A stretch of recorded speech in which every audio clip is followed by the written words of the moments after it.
Aujourd'hui, nous allons continuer notre chronique qui consiste à expliquer tous nos objectifs à Start-up La Vision.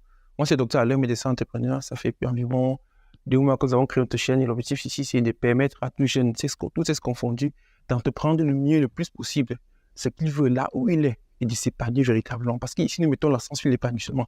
Parce que l'épanouissement, c'est la santé, il faut oublier ça. Donc aujourd'hui, nous sommes en train de continuer notre chronique. C'est au total 11 chroniques qui consistent à expliquer nos 11 objectifs, les objectifs de lancement de notre chaîne. Là, après, nous allons continuer avec les détails à la vidéo qui suivent. Aujourd'hui, c'est l'objectif numéro 8. Là, nous voulons ici, à l'objectif numéro 8, développer chez les participants à nos différentes conférences l'esprit du patriotisme économique. C'est très important. Dans ce monde où le commerce prend toutes les directions, je pense qu'il faut penser à cette TDMC, le patriotisme économique. En fait, le fond de notre pensée, c'est pouvoir créer un homme dépouillé de toute coordonnée d'appartenance ethnique ou géographique, c'est-à-dire un homme à une dimension humanitaire. Donc l'esprit de l'homme doit être d'une dimension humanitaire.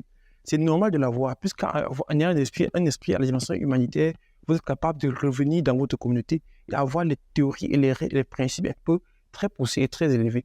Donc ici, dans la dimension communautaire, nous devons développer ce qu'on appelle le patriotisme économique, commencer à développer notre personnalité en établissant des relations très importantes avec ceux qui nous entourent. Et chacun là où il est dans une communauté, et dans une patrie, dans une nation.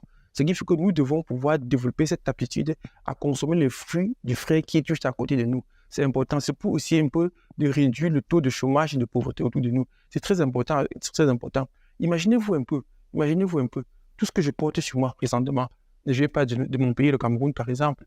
Ça quitte d'ailleurs. Ça quitte de la Chine, de la Turquie, de l'Inde, du Pakistan. En fait, c'est tout. En fait, ce qui fait que j'ai presque rien qui vient de mon pays. Mais pourquoi on ne fabrique pas les choses ici? C'est possible de fabriquer. Là, c'est clair. Prenons un exemple simple. Ici, dans cette région de l'extrême nord du Cameroun, nous consommons beaucoup les jus d'oseille, c'est-à-dire le follerie. Alors, imaginez-vous que chaque lundi, toute la population qui constitue de 5 millions de personnes doit prendre 1 litre de follerie, par exemple.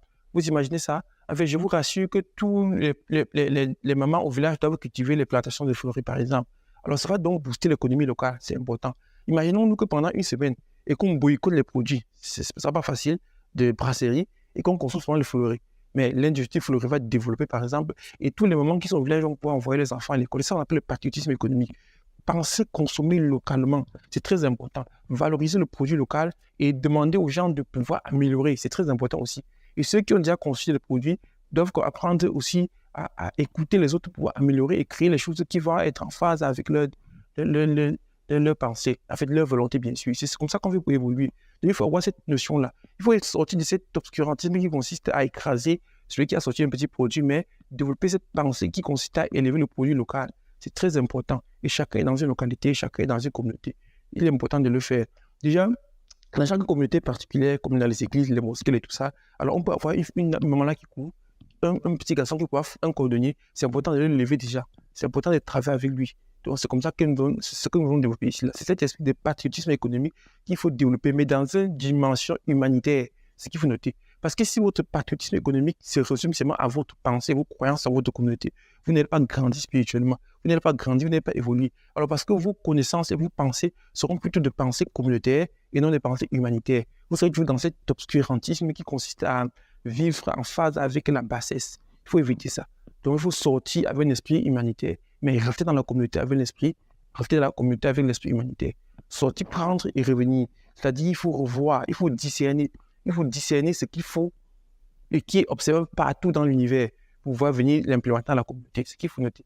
Donc, c'est ça un peu là. Cet objectif numéro 8 est aussi simple à comprendre que ça, développer chez les participants l'esprit du patriotisme économique. Là, si vous êtes encore connecté, ça veut dire que vous êtes en phase avec nous, ça nous enchante. Alors, partagez la vidéo et commentez également pour pouvoir permettre que les gens puissent voir et amplifier notre réflexion. Merci, à la prochaine. Ciao.